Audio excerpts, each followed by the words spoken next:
जब भारत का तिरंगा यूनियन जैक की लगाने की जगह बात हुई तो ये सब डॉटेड है, कोई कान में किसी के कहा ऐसा नहीं है। तो नेहरू ने कहा कि जब ये यूनियन जैक उतरेगा और तिरंगा लगेगा तो माउंटबेटन को अच्छा नहीं लगेगा। उन्हें माउंटबेटन की ज्यादा चिंता थी, इसलिए डैश डैश डैश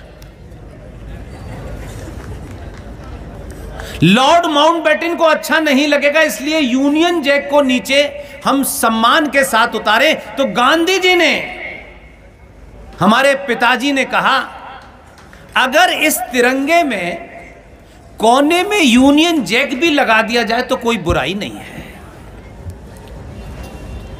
हम यहां से चले थे और ताज्जुब उस वक्त होता है जब गांधी जी ने कहा कि कोई फर्क नहीं पड़ता, आप यहीं ठहर जाइए और भारत और पाकिस्तान जो बना है उस पे आप ऊपर से देखरेख करिए।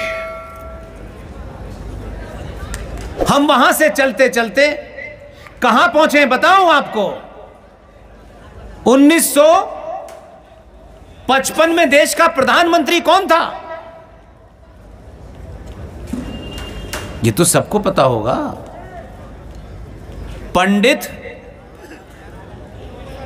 कौन से पंडित, कहां के पंडित, आज तक पता नहीं चला। लेकिन पंडित लगाने से कई कुकर्म छुप जाते हैं।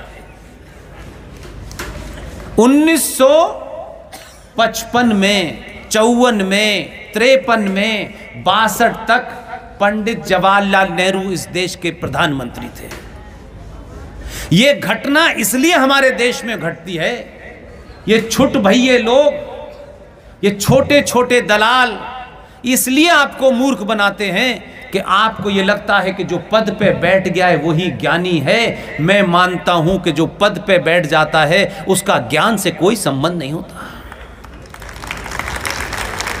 सनातनी हिंदू समाज ज्ञानी अगर सड़क पे भीख भी मांगता है उसका सम्मान करता है, लेकिन एक हमारे यहां पर पार्टी डाली गई, जो बड़ा पद पे बैठा है वही ज्ञानी है। हमारा एक्सपीरियंस कहता है वो महामूर्ख रहा। पद से ज्ञान का कोई संबंध नहीं है। 1955 में जवाहरलाल नेहरू देश के प्रधानमंत्री थे। हंसी भी आती है, रोना भी आता है, लेकिन अब हंसने का कम से कम वक्त है। वो खुद प्रधानमंत्री थे और उस समय देश में अलग अलग क्षेत्रों में काम करने, इसकी चर्चा मैं इसलिए कर रहा हूं कि बहुत सारे सनातनी हिंदू दुखी हैं, थोड़ा शुद्ध हैं, क्योंकि अभी अभी 2 दिन पहले ही भारत के नागरिक सम्मानों का ऐलान हुआ है। अभी 2 दिन पहले हुआ है।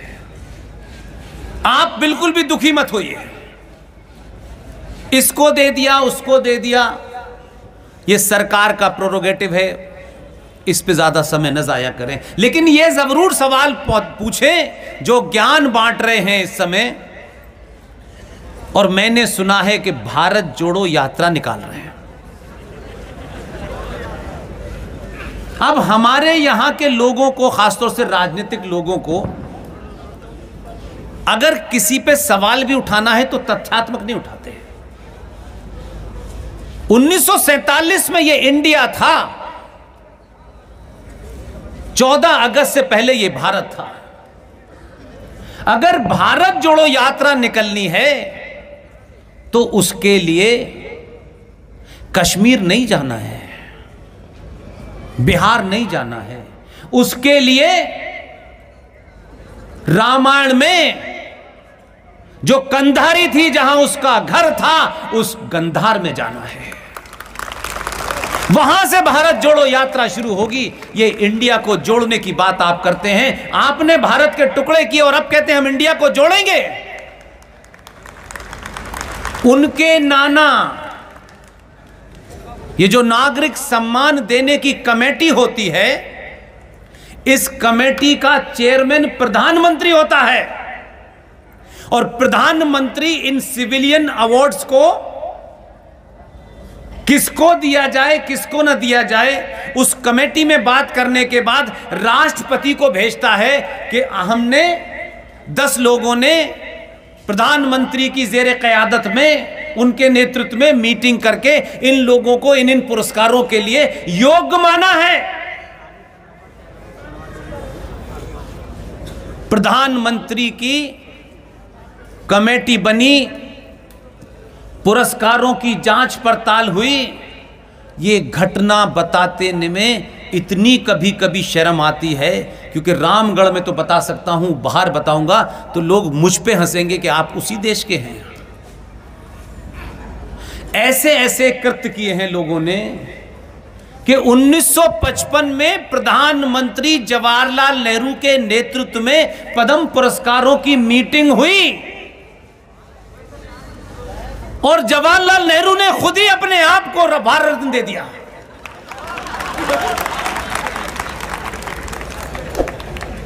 इस बेहयाई बेशर्मी से दुनिया में आपका सर ऊपर उठेगा या शर्म आएगी आपको। और यह सिलसिला रुका नहीं। 1971 में देश की प्रधानमंत्री श्रीमती इंदिरा गांधी थी। बेटी तो उन्हीं की थी, इसमें तो कोई डाउट नहीं है। 71 में उन्होंने भी मीटिंग की और अपने आप को भारत रत्न दे दिया। हम बड़ा गर्व करते हैं, भारत रत्न बड़े पुरुषार्थियों को मिलता है, ऐसे लोगों को भी मिलता है। तो सवाल सबसे बड़ा यह है कि आज आप जिस स्थिति में खड़े हैं उसका इतिहास नहीं जानेंगे, तब आपको कैसे पता चलेगा कि आपकी ये दुर्गति हो क्यों रही है।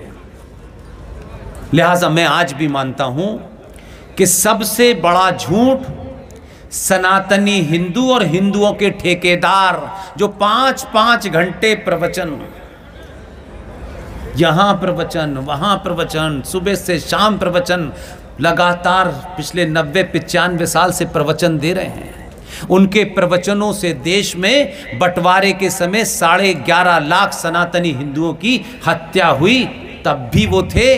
कश्मीर हुआ तब भी वो थे, बंगाल हुआ तब भी वो थे। और इस देश में 2011 का सेंसस जनगणना ये कहती है कि 29 राज्यों में से 9 राज्यों में हिंदू माइक्रोस्कोपिक माइनॉरिटी हो गया है, तब भी ये ठेकेदार अपनी शुरू दुकान चलाए हुए हैं। कोई सुनना नहीं चाहता। सबको लगता है आज अभी हमें कुछ मिल जाए, और जो ये कहते हैं कि हमने सब कुछ छोड़ा है, उनको तो सब कुछ चाहिए। इसलिए मैं आपके सामने 2 घटनाएं रखना चाहता हूं। राम मंदिर बन गया, आप बहुत खुश हैं, तत्कालिक तौर पे मैं आपकी इस खुशी में शामिल हूं, तत्कालिक तौर पे। लेकिन इसका यह मतलब नहीं है कि राम मंदिर बनने से मैं दुखी हूं। मेरी एक चिंता है, और यह चिंता तथ्यों पे है, मेरी आंखों के सामने की चिंता है, इसलिए कह रहा हूं। करोड़ों का बन रहा है, बड़े सारे लोग उसमें ज्ञानी बैठे हुए हैं, सब कुछ हो रहा है, लेकिन एक कृत्य छुपाने के लिए कितना बड़ा स्वांग और ड्रामा हो रहा है। और इसमें सब शामिल हैं, एमएलए एमपी सब शामिल हैं, और हमारे वाले ज्यादा शामिल हैं जिन्हें आप अपना कहते हैं। ये सवाल पूछ लेंगे तो बुरा लग जाएगा, और हो सकता है आयोजकों से वो अलग से कहें अगली बार मत बुलाना पुष्पिन जी को। ध्यान रखिएगा, 2022 के भारत में अगर मैं सच नहीं बोलूंगा और कुछ स्वार्थों के चलते, कुछ लालच के चलते मैं भी मीठी मीठी बातें करूंगा, तो याद रखिएगा पूरे भारत में 1000 से ज्यादा सभाएं मैंने की हैं। किसी सभा में मैंने अपने पानी पीने तक की चिंता नहीं की, सब आयोजकों ने की। इसलिए आज झूठ कोई बोला तो याद रखिएगा सदियां तक लोग उनके पूर्वजों को कब्रों से निकाल के चौराहे पे लगा देंगे। आज झूठ मत बोलिए, न झूठ बोलिए, न बोलने दीजिए और न सुनिए।